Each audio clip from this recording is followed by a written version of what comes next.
Samedi 2 août 2014, Madame, Messieurs, bonsoir et merci de votre fidélité. Bienvenue dans ce nouveau numéro de Pulsation Week-end. À la une de l'actualité, le policier Maxéus Pierre-Paul a été condamné hier à 9 ans de prison dans le cadre des assises criminelles qui se déroulent à Port-au-Prince. C'est Maxéus Pierre-Paul qui avait abattu l'étudiant Damael d'Haïti lors d'une fête d'intégration à la faculté de droit en 2012.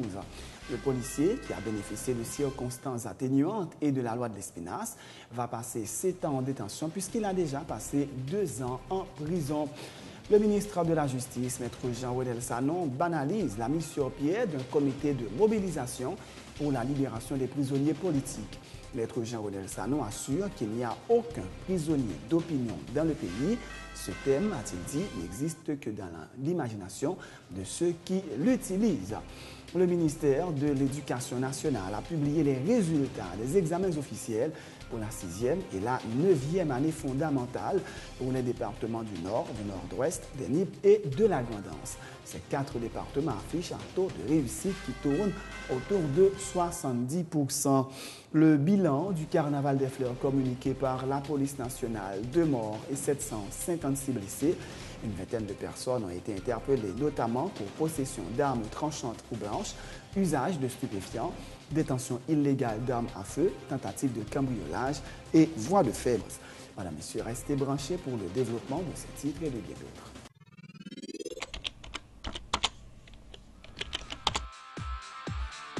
Bienvenue dans cette édition d'information Pulsation, l'essentiel de l'actualité de la journée. Merci de votre fidélité. Bienvenue dans ce premier numéro de Pulsation Week-end.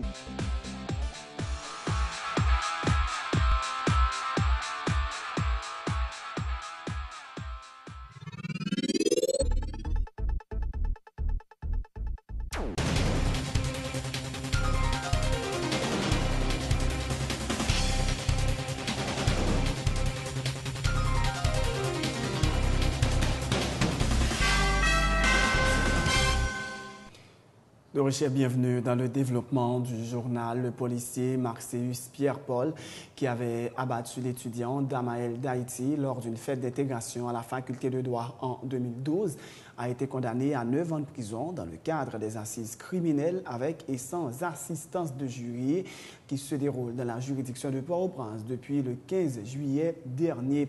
Le verdict a été prononcé vendredi matin au terme d'une délibération qui a duré toute la nuit, informe le doyen du tribunal de première instance de Port-au-Prince, Maître Raymond Jean-Michel.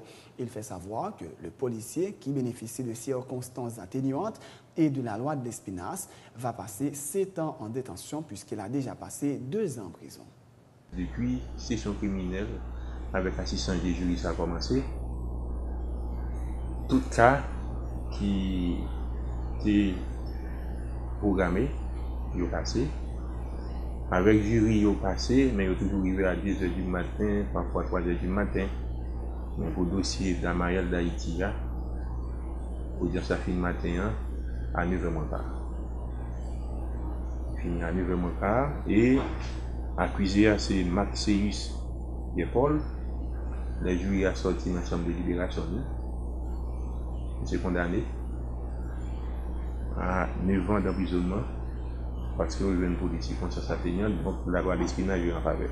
Bien entendu, puisque il y a une circonstance atténuante, il y a une circonstance aggravante, et puis la loi d'Espinasse est en faveur, il est en gain 2 ans, c'est condamné à 9 ans, il était 7 ans pour passer dans la prison. Le doyen du tribunal de première instance de Port-au-Prince, Maître Raymond Jean-Michel, se décerne un satisfecit pour le bon déroulement des assises criminelles.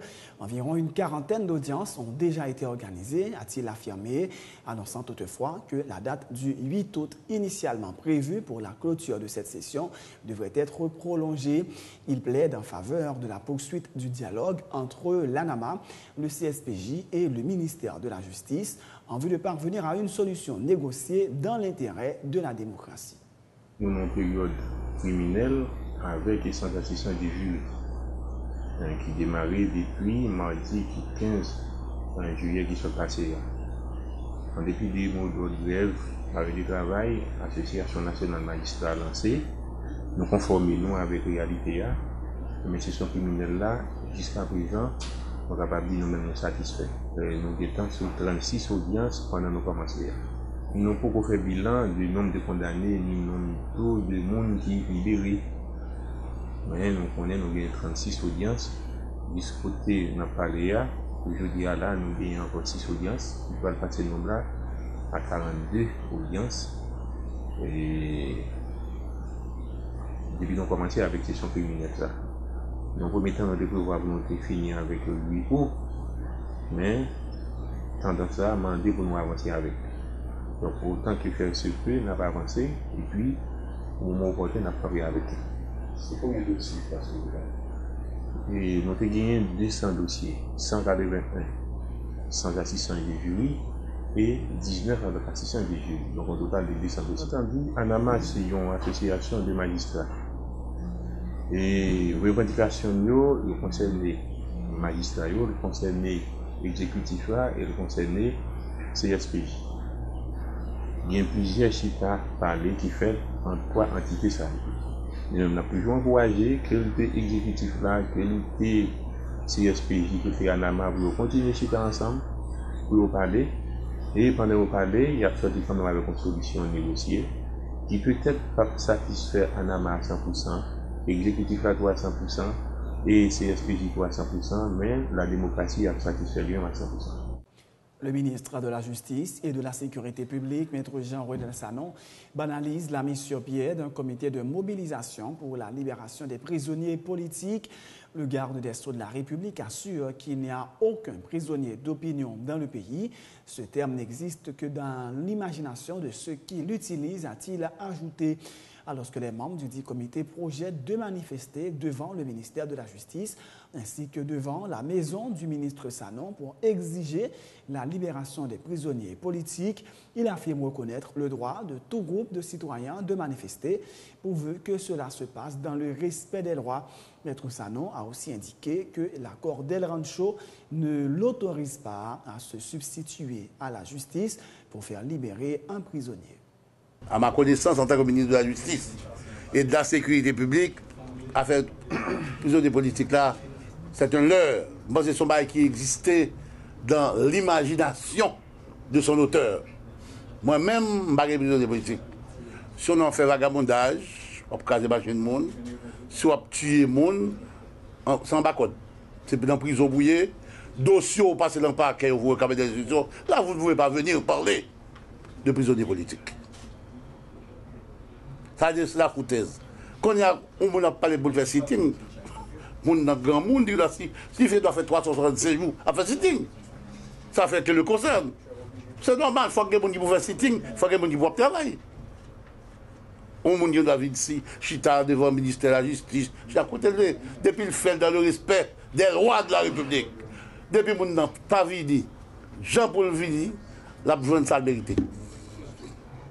Si on vient devant le ministère de la Justice, il fait des ordres, empêcher mon le travail, empêcher mon sortir.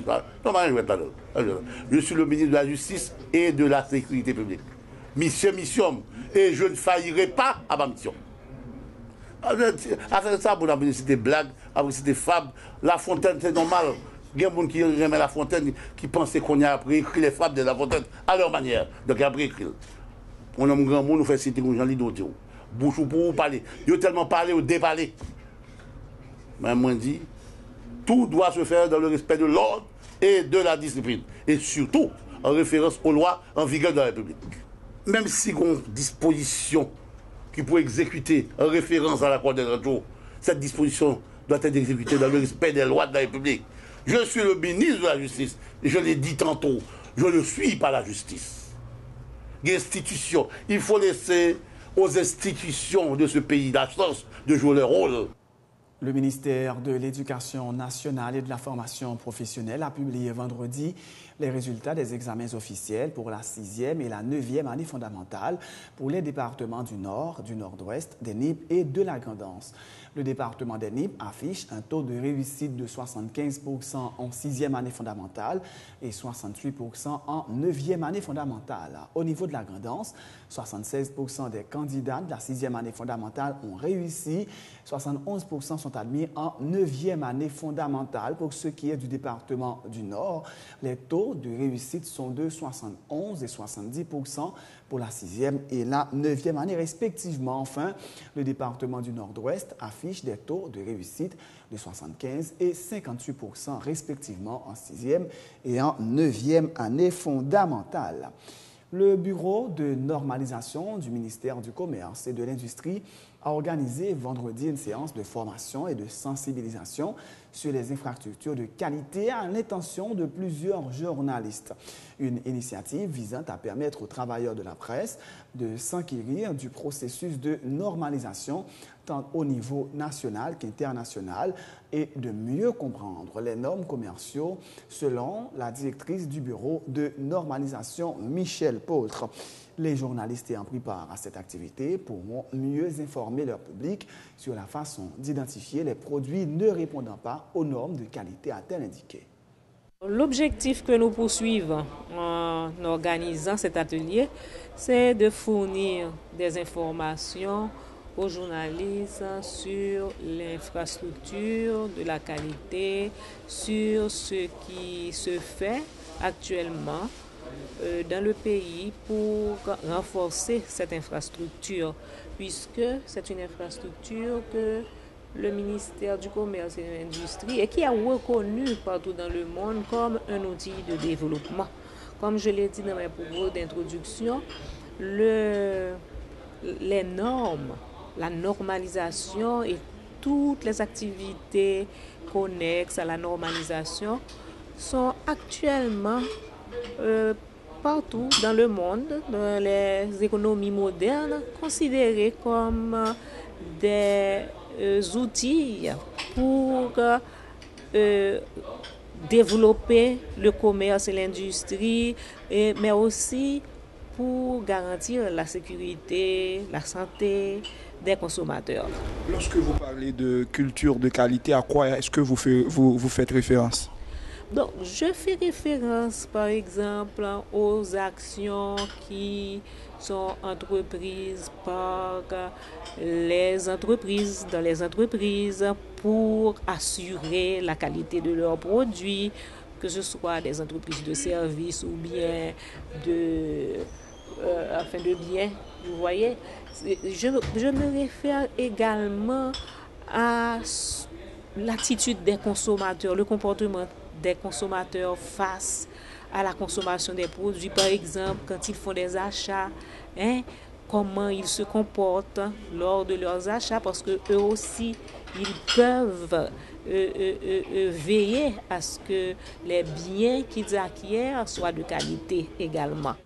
Autre point de l'actualité, la police nationale fait état d'un bilan de 2 morts et 756 blessés durant le carnaval des Fleurs qui s'est déroulé à Port-au-Prince les 27, 28 et 29 juillet dernier.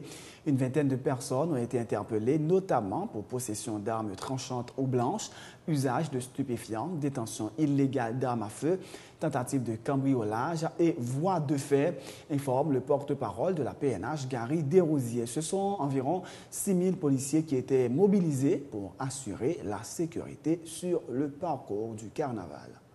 Il y a un ensemble de dispositions qui dépendent pour permettre que le carnaval se passe bien.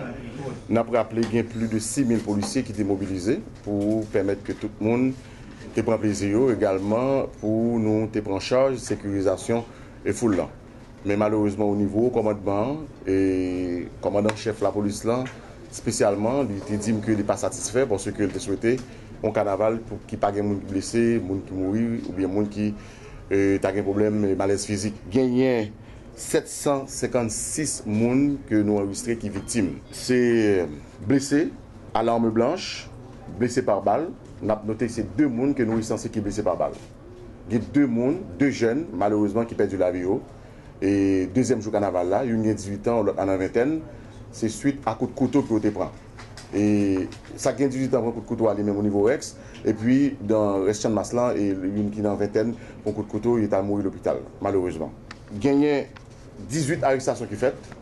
Chef d'accusation, c'est trouble à l'ordre public, c'est possession d'armes tranchantes, possession d'armes blanches, voie de fait suivi de blessures, usage de stupéfiants, vol de téléphone, vol de moto, tentative de cambriolage, détention d'armes à feu, également association de malfaiteurs. Il y a 7 autres personnes qui étaient blessés grièvement et non accident de circulation. Il y a des gens qui étaient morts. Nous songeons le premier jour, dans débat 33, nous avons été sortis dans le carnaval, et puis ils étaient sous, et puis à l'entrée dans le mur, ils étaient bon Nissan et non, d'abord Nokia de préférence, et le numéro plaqué c'est TP 54 947, et qui est entré dans le mur, malheureusement, et Damnan était mort sur place, et puis le 7 on était blessé grave. Et puis tous nos Jean de Langue ont présumé bandit qui était recherché par la police, qui c'est Calenry, et qui a 21 ans, qui était appréhendé. Et puis 16 autres qui étaient blessés.